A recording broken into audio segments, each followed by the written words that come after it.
সালাম আলাইকুম রাসেল ভাই। ওয়ালাইকুম আসসালাম ভাই। এটা কি করতেছেন ভাই? ভাই এই যে একটা স্টার ডেল্টা মোটর কানেকশন করতেছি ভাই। ও, এই মোটরে এতগুলো তার কি জন্য? 6টা মনে হচ্ছে। ভাই স্টার ডেল্টা মোটর কানেকশনে 6টা কেবলই লাগে। মোটর প্রথমে স্টার্টিংয়ে রান হয় এবং পরবর্তীতে ডেল্টা কানেকশনে যায়। এটা 55 কিলোওয়াট একটি মোটর। তা আমরা প্রথমে স্টারে চালাই। এটা ওইখানে পাওয়ার সার্কিটের ওইখানে 3টা ম্যাগনেটিক কন্ডাক্টর আছে। এই 3টা কন্ডাক্টরের মাধ্যমে প্রথমে মেন এবং স্টারটা ধরার পরে আমাদের মোটরটা রান হবে স্টারে।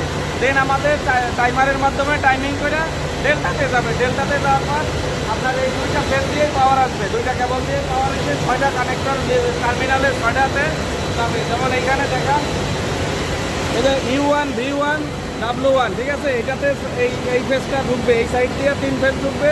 আবার একইভাবে সেম ফেজ এই কেবল দিয়া এইখানে W2 U2 V2 এই 3টাতে পাওয়ার যাবে। 2 দিক থেকে কয়েলে পাওয়ার যাবে, অর্থাৎ সিরিজ কানেকশন মতো হয়ে ডেল্টা স্টার ডেল্টা কানেকশন করা হয়ে থাকে। এটা পাওয়ার সার্কিটটা পরবর্তীতে বোঝানো হবে। এখন স্টার ডেল্টা মোটরের কানেকশন করতেছি। ধন্যবাদ।